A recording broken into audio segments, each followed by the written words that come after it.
What's going on, guys? This is Stuntman2536, and today I'd like to talk about Apple's event on October 4th. Now, when Apple announced that they're going to be having an event this Tuesday on October 4th, they gave us this nice logo that says "Let's Talk iPhone." So it's pretty obvious that they're going to be releasing the new iPhone 5 or 4S that everyone has been talking about. So first, I'd like to talk about the features and rumors of this new phone. So the first feature, like Apple always does, the iPhone 5 will probably be even thinner than the iPhone 4. So there's a prototype on screen right now. You can see it looks even thinner than the current iPhone 4. And there also is a rumor that it's actually going to have like a curved back that we are seeing in some other smartphones. So I actually really like that design. I don't know about you, but I think that's cool.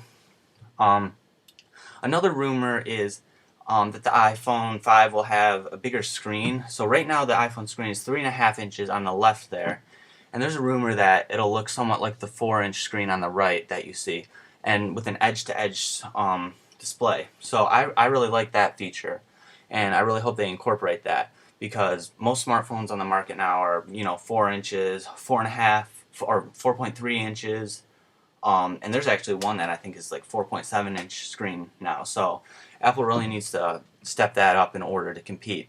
And then there is actually a bezel that apparently someone picked up of the new iPhone 5, and you can see how the screen goes edge to edge, just supporting the claim that this new iPhone is going to have a 4-inch screen. So on the inside of this new iPhone, we are probably going to be seeing a jump from the current A4 chip to the dual-core A5 chip. Now, basically, this is the central processing unit of the iPhone, and this should help it run apps better as well as have more power. Now, this is the actually the processor that is in the current iPad 2. So this, if this is incorporated, which I think it is very likely that the new iPhone will have the A5 chip, then this would drastically improve the speed of the iPhone 5. Now, camera-wise, the iPhone 5 should be having an 8 megapixel camera. It'll be a jump up from the current 5 megapixel camera. And it's rumored that this new 8 megapixel camera is actually going to be made by Sony. And Sony's really good with cameras and lenses and stuff like that, so this new camera should be very, very impressive and amazing. And now on screen right now, I'd also like to talk about the location of the flash for the new iPhone 5.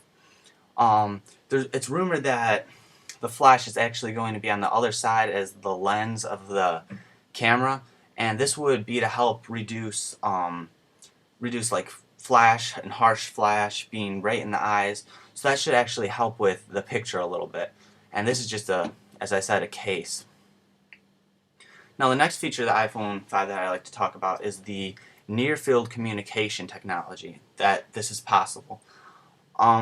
So basically what the near-field communication technology would enable is basically using your iPhone as basically a credit card. Instead of having to swipe a credit card, as you can see in the picture, you just swipe your iPhone. You go into the app, enter your password, and swipe your iPhone. So that would be, kind of cool, although I think there would be some security concerns with that, but, that's definitely a possibility. Now, this new iPhone 5 will probably most likely be running Apple's iOS 5 that they that actually just announced back in WWDC 2011 conference. So the new iOS 5 software will probably, I'm assuming, be released, actually available to download at the time of the iPhone 5 release. And in this new iOS 5 software, there's actually a rumor that it's going to have this new voice technology, kind of like the Droid, where you just say Google whatever and it'll Google it for you. Basically, you're going to be able to control your iPhone by your voice by using that feature. So that would be a cool feature, I think. But also, there's a rumor that the new iPhone, there's actually going to be two. There'll be a 4S, which will be an incremental upgrade from the iPhone 4 to the iPhone 4S. And there'll also be another iPhone, the iPhone 5, which will have all these features that I'm talking about. So I think that would definitely be a possibility, because Apple smartphones are kind of pricey. Usually they're around $200 to $300, but this iPhone 4S would only be around $99 in the lower end range. So this would attract a lot more customers, and I think that would be very good for Apple's marketing. Now, another rumor is that there's going to actually be a micro SIM card in the iPhone. So basically the SIM card would be smaller. No one really cares too much about that, but it would definitely help with space saving in this new iPhone. So that would be a cool feature. Also, there's a rumor that the new iPhone 5 is going to be 4G. Basically, 4G is faster internet speeds from 3G, faster networking speeds, and that would be a very good upgrade, especially on Verizon's pretty good 4G LTE network.